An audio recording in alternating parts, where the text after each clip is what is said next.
Hey there, welcome back to the channel. They texted you. After all this time, after going silent, after making you question your own worth, after walking away like you didn't matter, like everything you gave was disposable, and now, just like that, they think they can return with a simple message, expecting you to forget the weight of their absence, as if you should be grateful for their sudden attention, as if they still hold that kind of power over you.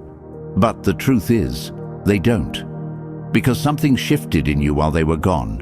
You cried, yes. You broke down, yes. You waited for closure, for an apology, for anything that felt honest. But what you got was silence. Days turned into weeks, and in that emptiness something unexpected happened. You started hearing your own voice again. You started choosing yourself, and now they think they can just come back, pick up where they left off, act like your pain didn't count. Where were they when the silence was screaming at 2 a.m.? Where were they when you reread old messages, looking for something real? Where were they when you were replaying every moment, wondering what you did wrong, when all you did was love them fully? It wasn't just the message they withheld, it was their care, their accountability, their effort, and now they send a hey and expect a response. Nah, this isn't about being cold. It's not about bitterness or pride. This is about power. Your power. The kind you reclaim when you realize not every text deserves a reply. Not every apology comes with words. Not every return is meant to be welcomed. Sometimes silence is the only answer left. Not because you don't care, but because you care too much about yourself to keep bleeding for people who watched you suffer and said nothing. So today, I'm going to walk you through exactly why they don't deserve a reply. We're going deep into Stoic philosophy, into self-respect, into emotional mastery. And by the end of this video, you won't just understand why silence is powerful, you'll embody it. And if you feel that truth already, I want you to drop this in the comments right now. My silence is my strength. I don't negotiate my worth. Let's begin. Number 1, master your emotions before you master your words. There's a difference between reacting and responding, and that difference is emotional discipline. The Stoics taught that no one can truly harm you unless you hand them access to your inner peace. Marcus Aurelius said, "You have power over your mind, not outside events. Realize this, and you will find strength." And yet, in the moments when a text from someone who hurt us shows up, we forget that power. We feel the sting, the anger, the longing, the confusion. We feel everything except control. And so we type, we vent, we bleed into our words, thinking maybe if we just explain enough, cry enough, fight enough, we'll be heard. But that emotional flood doesn't set you free. It keeps you chained to the very person who abandoned your heart in the first place. The truth is, when you respond out of a triggered state, you're not speaking as your healed self, you're speaking as your hurt self. And that version of you always ends up giving too much away. Emotional control doesn't mean pretending you're fine. It means knowing that you don't owe access to your emotions just because someone asked for it with a half-hearted message. When you see their name light up your screen, you don't owe them a paragraph. You owe yourself a breath. One deep breath before any word leaves your fingertips. You owe yourself that pause, that space, that self-check. Is this reply coming from self-respect or from a desperate need to feel seen? Because sometimes the need to respond is just the old wound talking. The part of you still hoping they'll say what they never said. Still hoping they'll be someone they never were. But growth means you don't need that anymore. Growth means you understand your emotions enough to hold them, process them, and not let them dictate your next move.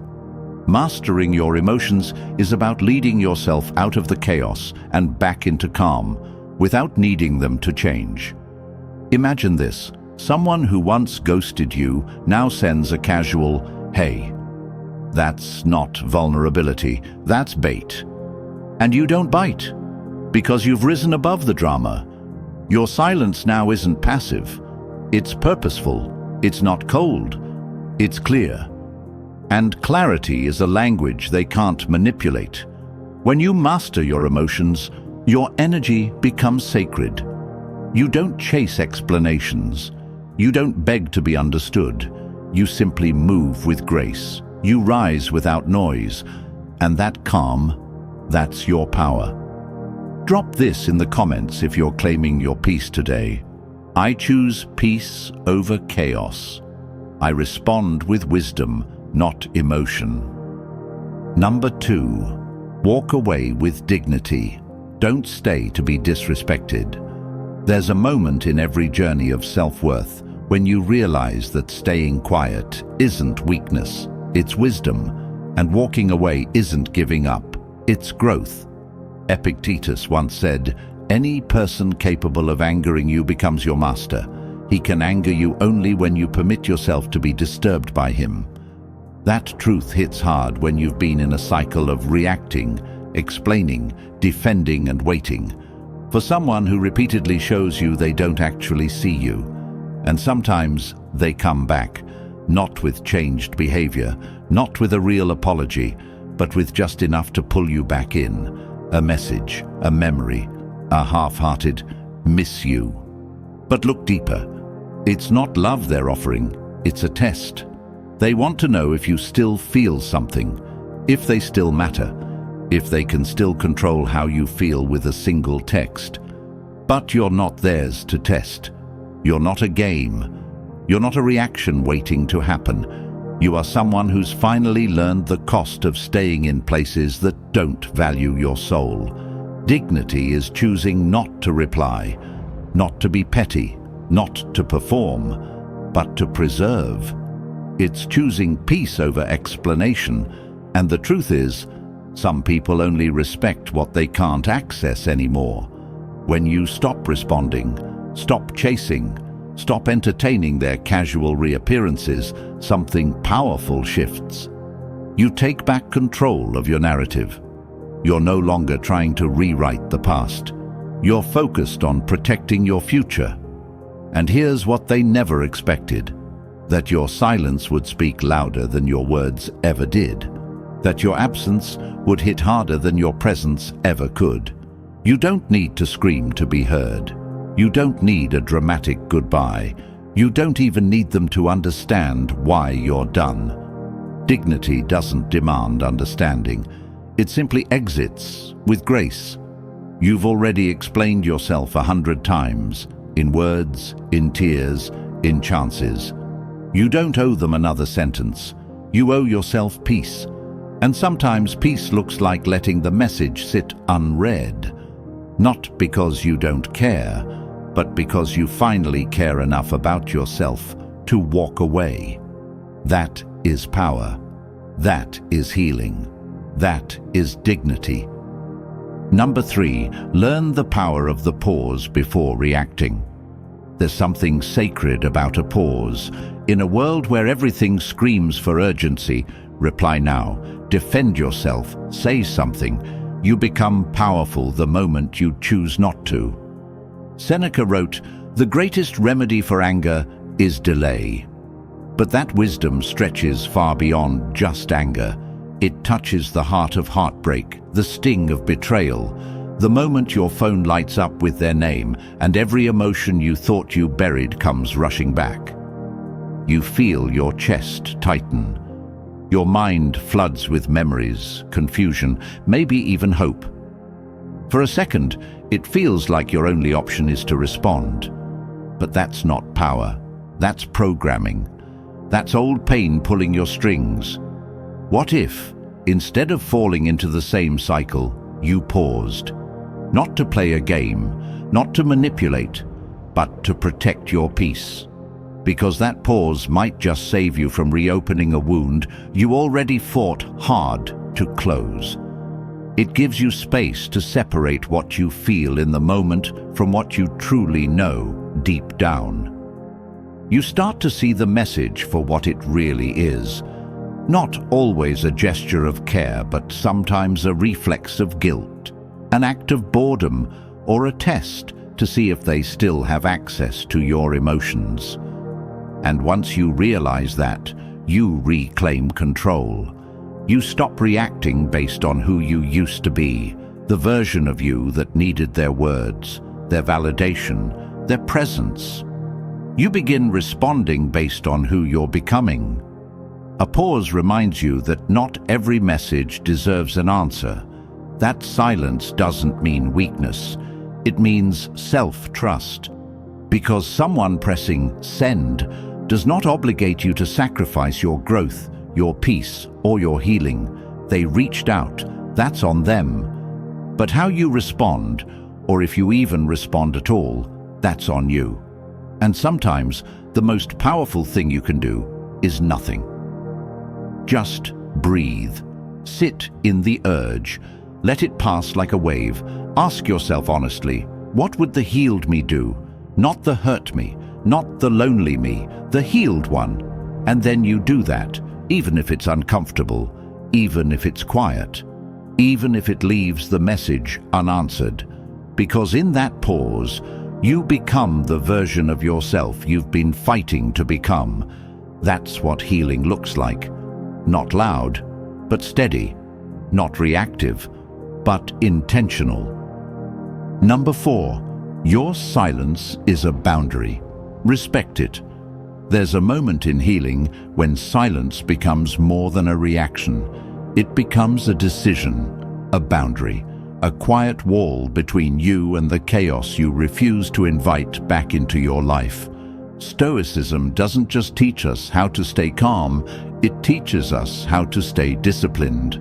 Marcus Aurelius said, "If someone is able to show me that what I think or do is not right, I will happily change.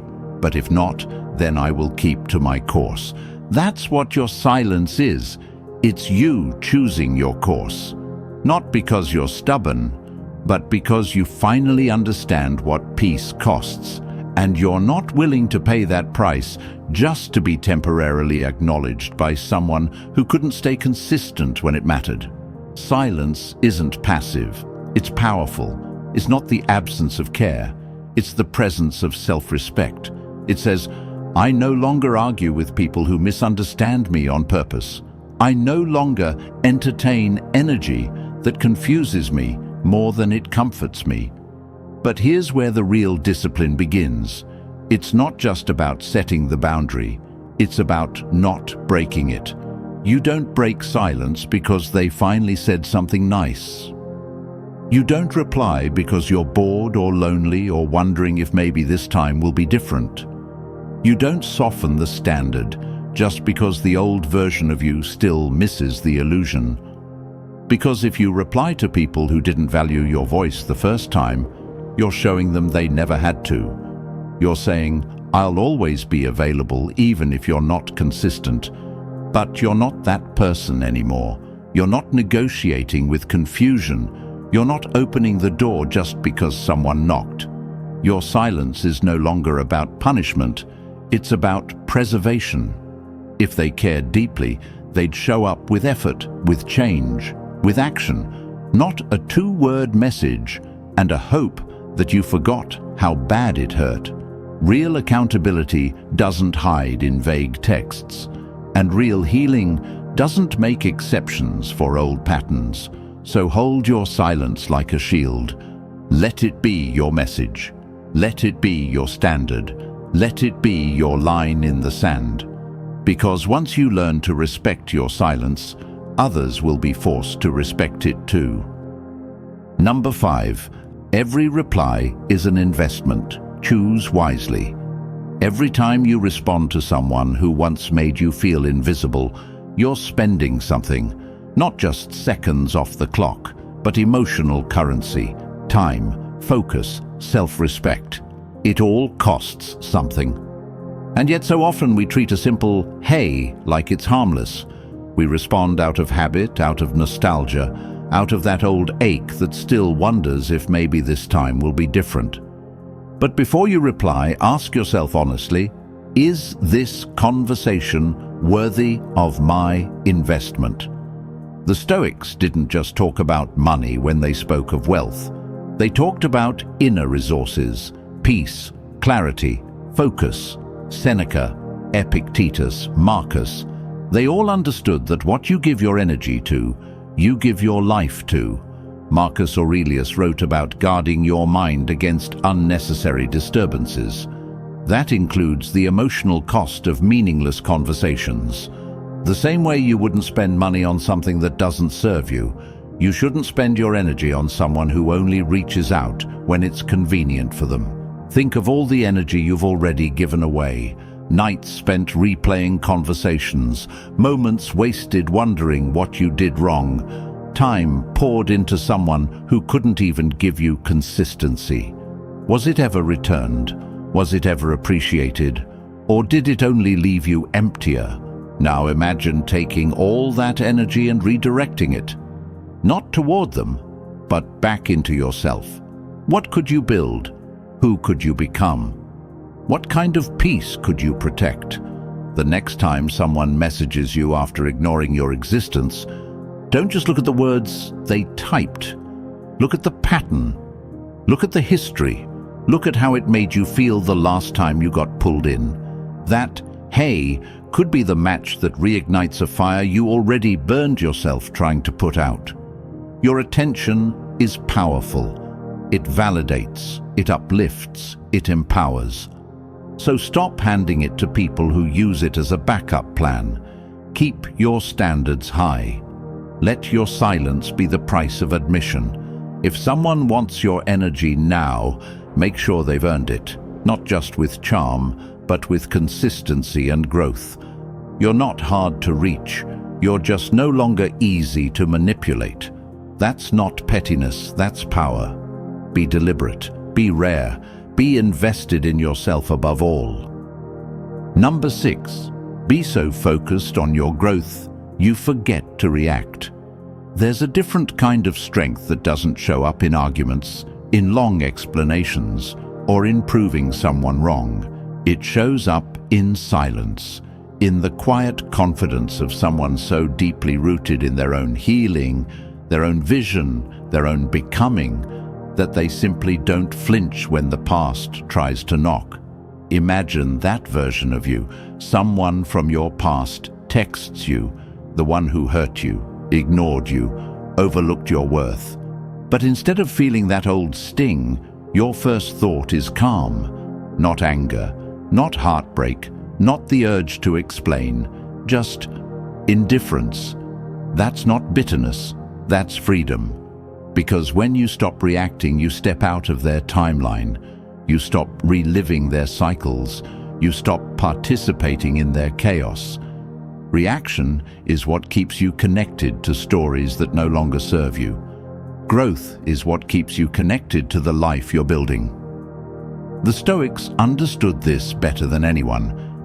Epictetus said, "First say to yourself what you would be, and then do what you have to do. Not what would they think of me, not how do I prove my worth to them, but what would I be?" That's the question that matters now. Are you becoming someone who reacts to every breadcrumb, or someone who's so busy evolving they don't even notice them? When your days are filled with purpose, you stop needing distractions. When you're growing, you stop chasing. When your self-worth comes from the inside, you stop waiting for someone else to see it. Wake up and do what makes your soul feel alive. Work on your body, your craft, your mind, your relationships. Create a life so meaningful that their message feels like a small flicker, not a fire you have to put out. You don't need to clap back. You don't need to explain your silence. Your growth is the message now. Let them see you thriving in your own lane, not looking back, not playing the same games, not entertaining the same pain. You're not being distant, You're being intentional, and sometimes the most evolved response isn't a reaction. It's the absence of one. That's when you know you've moved on. Not when you've forgotten, but when you simply no longer need to respond. Number 7, stop negotiating your worth with people who don't value you. There's something quietly heartbreaking about trying to prove your worth to someone who's already made the decision not to see it. Every time you reply to someone who ignored you, manipulated you, or made you question your value, you're not just answering a message, you're unconsciously reopening a contract that should have been closed. You're saying, maybe if I just show them kindness one more time, maybe this time they'll finally understand who I really am. But here's the hard truth. Your worth was never the problem. Their ability to recognize it was. And now you're out here offering full-price energy to someone who always treated you like a discount. You're not a placeholder. You're not the emotional crutch they reach for when life gets quiet. You're not the relief they text when guilt kicks in at midnight. You are not someone's regret to manage. You are a whole human being with value that doesn't rise or fall based on how someone else chooses to treat you. You don't need to prove to anyone that you're good enough. You already are. But the longer you keep replying to people who never respected you in the first place, the more you water down that truth.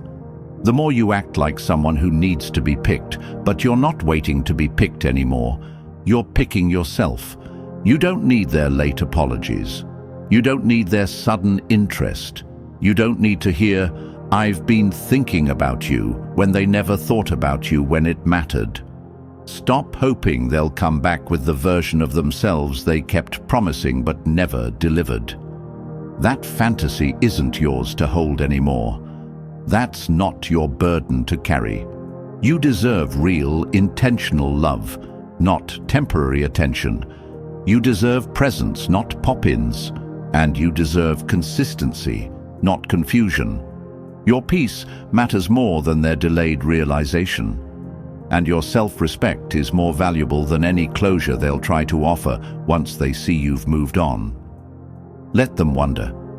Let them feel the absence of access. Let them face the silence you've built not out of hate, but out of self-honor. That's the kind of strength they never saw coming. And that's the kind of love you owe yourself now. You don't need to convince anyone of your value. You just need to stop negotiating it. They sent the message. You saw it. You felt it. But now you're not the same person who would have replied instantly. You've changed. You're wiser, calmer, stronger. And that reply they're waiting for, it's not coming.